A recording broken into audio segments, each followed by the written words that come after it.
Update Alexa Ilacad and Kiddy Strada sa IG story ni Alexa and Kiddy kung saan ay nagbigay ng good vibes sa kanila.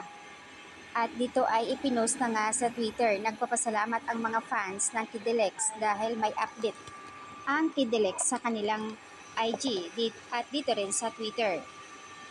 Oo na Kiddy, alam namin mahal mo na si Alexa.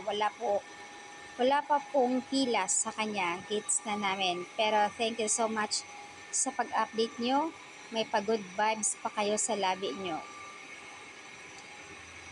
So, ayan po, kahit papaano may update ang dalawa. Namimiss na nga ng mga sweethearts ang Kidilex. Wala po silang ibang ganap so far. Pero thankful naman sila dahil kahit papaano may update ang Kidilex. Ayon dito sa comment, antay-antay lang tayo sa darating na araw. I'm sure may pasabog yan. Kapag nanahimik, sigurado may pasabog ang Kidilex.